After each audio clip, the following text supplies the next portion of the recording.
Verse 2. Kurvan eveह karmani मानवेह कर्माणि जिजीविषेच चतम समाह विषयच्युतां समाः एवं त्वयि नान्यथेतो अस्ति एवं त्वयि नान्यथेतो अस्ति न कर्म लिप्यते नरे. न कर्म लिप्यते नरे. Yeah. Yes, would you like to read? Read, Prabhuji. Yes, please. Ji, thank you, Prabhuji. Hare Krishna. Shri Prabhupada ji ki jai. Oh, screen. Translation. One may aspire to live for hundreds of years if he continuously goes on working in that way. For that sort of work will not bind him to the laws of karma. There is an alternative to this way for man. There is no alternative to this way for man. Purport. No one wants to die. Everyone wants to live as long as he can drag on. This tendency is visible not only individually but also collectively in the community, society, and nation. There is a hard struggle for life by all kinds, and the Vedas say that this is quite natural. The living being is eternal by nature, but due to his bondage in material existence, he has no change. He has to change his body over and over. This process is called transmigration of the soul or karma bandhana, bondage by one's work. The living entity has to work for his livelihood because that is the law of material nature. And if he does not act accordingly to his prescribed duties, he transgresses the laws of nature and binds himself more and more to the cycle of birth and death in the many species of life. Other life forms are also subject to the cycle of birth and death. But when the living entity attains a human life, he gets a chance to get free from the chains of karma. Karma, akarma, and vikaram are very clearly described in Bhagavad Gita. Actions that are performed in terms of one's prescribed duties are mentioned in the revealed scriptures are called karma. Actions that free one from the cycle of birth and death are called akarm, and actions that are performed through the misuse of one's freedom and that direct one to the lower form of life are called vikarma. Of these three types of actions, that which frees one from the bondage to karma is preferred by intelligent men. Ordinary men wish to perform good work in order to be recognized and achieve some higher status of life in this world or in heaven. But more advanced men want to be free altogether from the actions and the reactions of work.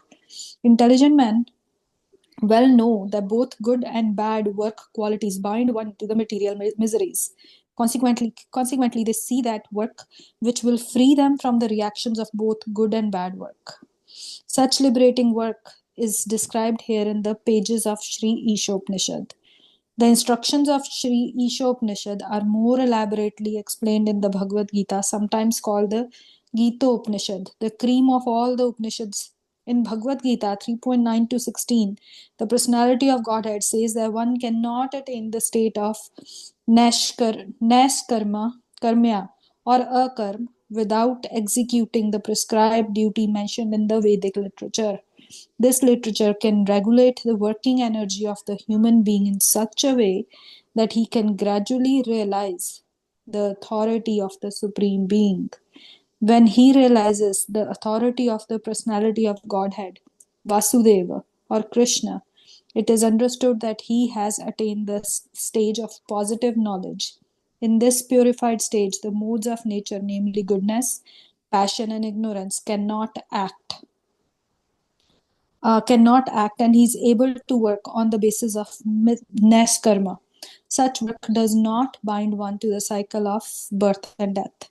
Factually, no one has to do anything more than render devotional service to the Lord. However, in the lower stages of life, one cannot immediately adopt the activities of devotional service, nor can one completely stop fructive work. A conditioned soul is accustomed to working for sense gratification, for his own selfish interest, immediate or extended. An ordinary man works for his own sense gratification, and when this principle of sense enjoyment all, is extended to include his society, nation, or humanity in general, it assumes various attractive names such as altruism, socialism, communism, nationalism, and humanitarianism. These isms are certainly very attractive forms of karma bandhan, karmic bondage. But the Vedic instructions of Sri Ishopanishad is that if one actually wants to live for any of the above isms, he should take them God-centered. There is no harm in becoming a family man or an altruist, a socialist, a communist, a nationalist, or a humanitarian, provided that one executes his activities in relationship with Ishavasya, the God centered conception.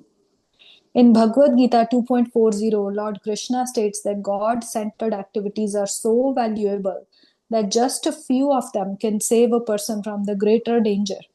The greatest danger of life is the danger of gliding down again into the evolutionary cycle of birth and death amongst the 84 lakh species. If someone or other, if somehow or other a man misses the spiritual opportunity afforded by his human form of life and falls down again into the evolutionary cycle, he must be considered most unfortunate.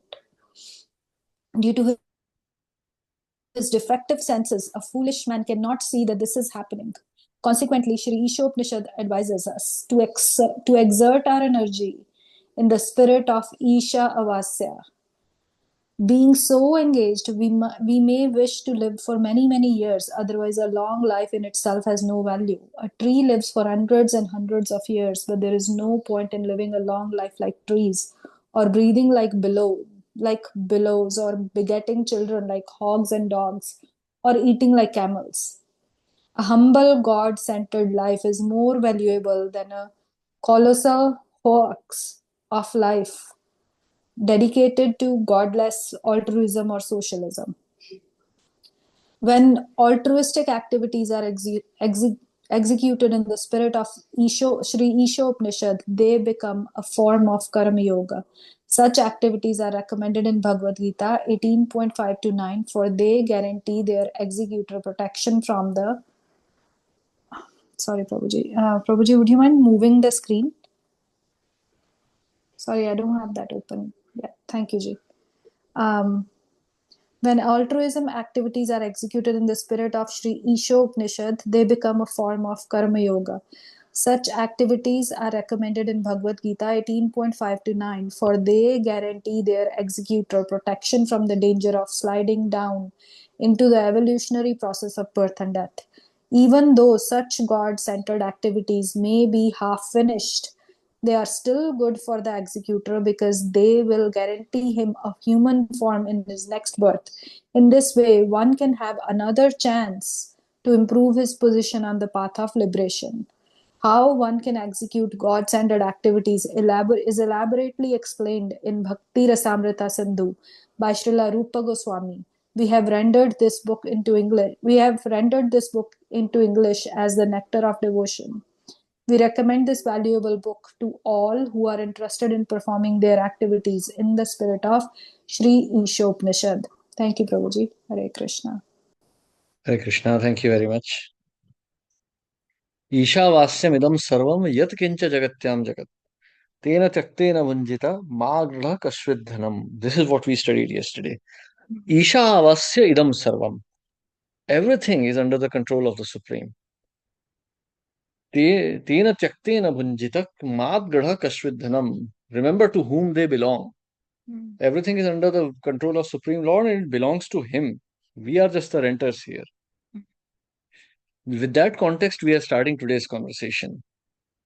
So, in the Hitopadesh, it is said, Ahara nidra bhaya maithunam cha samanyam etat pashubhir narana dharmo hi tesham adhiko vishesho dharmena hinah pashubhir samanam.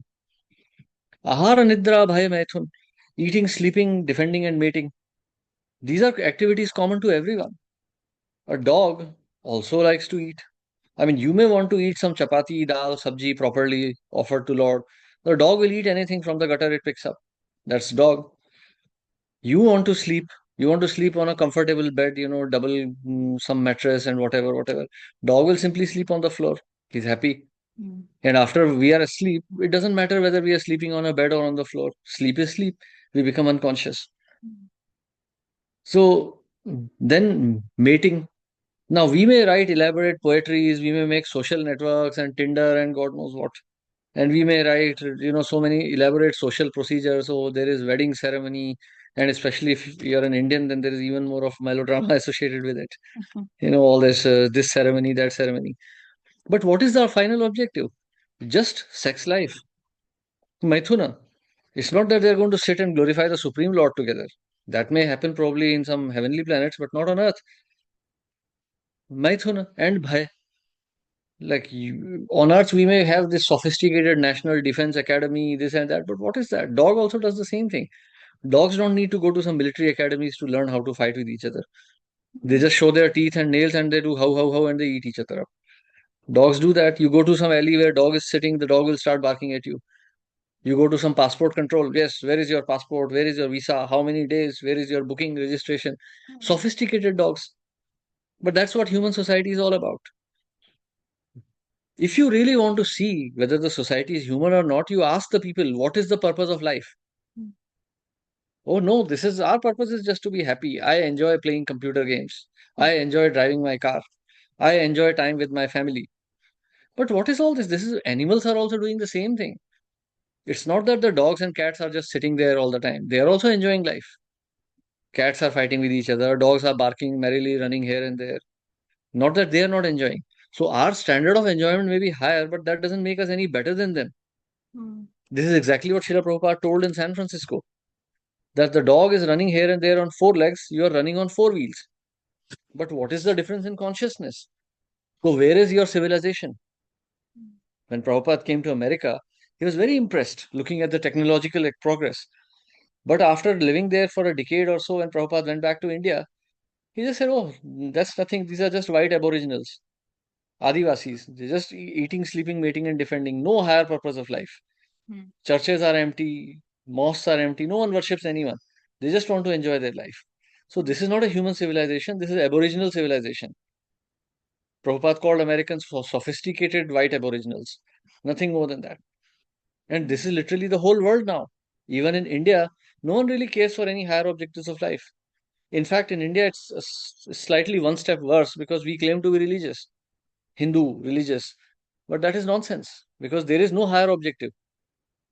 Any of the so called religious people also do not make Lord their final objective. It doesn't matter whether it's Shiva or Durga also, but at least that should be the objective. Okay, I live my life only for Shiva, nothing else. No, they just worship Shiva so that they can commit mischief to other living entities. They can just fill up their bellies and make more nuisance for others. So that is not religion. That is on the standard of animals only. So the whole world today practically is animalistic. So how do we get out of this situation? Ahara nidra bhayamaithunam cha samanyam etat pashubhir naranam dharmo hitesham adhiko vishesho. So human beings have this intelligence. Something extra, only a human being can ask questions. Why are the stars shining? Why is the sun rising and setting? Why is the moon like this? So, dharmo hitesham adhiko vishesho, this intelligence to ask questions. So, therefore, human beings are given responsibility. A dog will eat anything, have sex with anyone, sleep anywhere, bark at anyone. But human beings are meant to be more responsible. And we recognize, even in an atheistic society, we recognize some limits of morality. So where are they coming from? They are coming from our deep internal spiritual desire to become pure and free from this material linkage. So therefore, to realize that position, we are given the Vedas. Maya Mugdha Jivera Nahi Swata Krishna Gyan Jivera Kripaya Kaila Krishna Veda Purana. So these Vedas, Puranas, the Bible, the Quran, the Testament, all these are given so that living entity can progress a little bit, at least inquire about the higher purpose of life. Athato Brahma Jigyasa. Now inquire about your purpose of life. Athato Brahma Jigyasa. So that Brahma Jigyasa, that's the purpose of human life, and that is what we are meant to inquire. Okay. So what do the Vedas talk about? The Vedas talk about the process of yajna and yoga. Yoga means to rejoin with the Supreme, yoga, and yajna is the process by which yoga is executed. The yajnas are of different varieties. Agnihotra, offering in the fire, pranayam by offering the breath. There is yajna of knowledge. So these are different types of yajnas which are meant to execute yoga process. Yajna means sacrifice. Sacrifice of knowledge, sacrifice of breath, sacrifice of wealth, sacrifice of intelligence. So these are meant to, actually, this is not even a sacrifice. This is not even a sacrifice. We are working for our own benefit. If someone has diabetes and the doctor says don't eat sugar, does it mean it's a sacrifice? No, it's a survival. If a diabetic patient keeps on eating sugar, he will die faster and more miserably. So it's not a sacrifice, it's a self-preservation. So these yajnas, these acts of sacrifices are more like preservation. They help us establish our relation with the Supreme. So you want to eat? Yes, please. Offer that as a sacrifice. First offer as a sacrifice to the demigods, to the Yajna Purush Supreme. Then you eat that food. Take that as prasad, mercy of the Lord. You want to have sex? Have Vivaha Yajna. Perform the rites of marriage. Purify your relationship. Worship the Supreme in that union. And then you can have sex. Not that like animals, okay, I like this girl, I pick her up from the street and I start having sex like a dog. Or I like this boy, I'll have sex with whoever I want. Okay, Facebook, I like this man. Hari bol, okay, let's have sex. That's dog. That's not even human being. That's a dog culture. And I'm especially emphasizing this, because after one has become a devotee, if one engages in this behavior, then the punishment is going to be extra hellish. That old movie dialogue, with great power comes great responsibility. So if you have been given this knowledge of Krishna consciousness and you execute sinful activities, then punishment is more severe. So illicit sex, then this takes care of sex life, and then defense. So there is varnashram. Kshatriyas are meant to protect. Not that Brahmanas have to take a gun and shoot everyone. No, there are Kshatriyas to protect. So varnashram dharma is given in the Vedas. So in this way, this process of Ahar Nidra Bhai Maithun also can be executed through the process of yajna, through the process of the Vedas. And gradually we can realize the Supreme, because when we are offering everything to the Supreme in the form of different yajnas, like Agnihotra yajna for food, Vivaha yajna for getting married, then there is Kshatriyas are giving us protection. In all these processes, we are remembering the Supreme Lord. We are depending on Him. So gradually we are able to understand what is our true position vis-a-vis Him. So in this way, one is able to live. Like Krishna says, Yuktahara viharasya yukcheshtasya karmasu. That one should do Yukta ahar, Yukta vihara, Yukta cheshtasya. So appropriate amount of food, appropriate amount of entertainment, appropriate work. If one does, one can still execute the Vedic process and go back to Godhead in this life itself. So, because in all this yajna process, we realize the proprietorship of the Lord over everything. Ishavasya idam sarvam. Madgada kasvit dhanam. So it belongs to him. He has his control. We are just renting it out from him. Okay, so then that brings us to the next point here. How do we execute this activity? So we execute this activity under the guidance of the spiritual master, under the instructions of the spiritual life. Otherwise, we'll become animalistic. Pumshama striya mithuni bhavametam tayor mitho hridaya grantimahu ato graha kshetra sutapta vittair janasya mohayam aham mameti. So one develops this consciousness, okay, the sex attraction leads to so many paraphernalia, family, home, business, society, wealth, nation, and eventually one becomes completely entangled and one thinks this is all mine. I remember once we had this program here in Finland and we have some devotees. But these devotees, I asked one day, like, where did you go, sir? Like, you didn't come for the program. Oh, Prabhu, I had to go for Maharashtra Day celebrations in Finland. Well, this is Aham Mameti. What nonsense is this? The Vaishnava is not a Maharashtrian or a North Indian or a South Indian. What's the meaning of this, all of this nonsense then? In Bhagavatam it is said that one who considers, the land of his birth worshipable is actually an animal. Saeva Gokhara. He's like a cow or a donkey. He has no better intelligence. So, yasyasma buddhir kunapeti dhatuke. So one who thinks that this body is his, or one goes to some holy place just to take bath. Oh, I did Ganga Snan. I just went to meet, okay, what sadhu, I don't care. I just go to Ganga, take bath. But so this is animalistic thought process. If one aspires to become free from the clutches of birth and death, one has to increase his intelligence. One has to become transcendental. And Ishopanishad is giving us that instruction. So one has to become free from these isms. Okay, you want to serve your nation, you preach the holy names in your nation. Okay, you like Russians, you like Indians, you like Americans, Chinese. Go and preach the message of the Lord. What's the point of getting stuck onto this bodily identity? A billion souls have come together with some particular type of karma and they are called Indians. Some million souls have come together and they are called Finns. But they are just souls who are traveling. Simply because you sit in a train, you don't fall in love with the passengers of the train. Okay, now this is my train, my passengers. No, the journey is short. After a few hours, you will get down and never see each other again. So why so much attachment to this temporary existence as Indian, American, Finn, or whatever? That is just an illusion. One has to give it up. For one who is studying the scriptures, one who is advancing in spiritual life, a better level of intelligence is expected. So these activities, if one is still bound to these so-called isms, then one should make them transcendental, execute them as a service to the Supreme Lord. In this way, one will become free from material encumbrances and one will go back to Godhead by the end of this life. Hare Krishna. Yes. Any questions or comments here?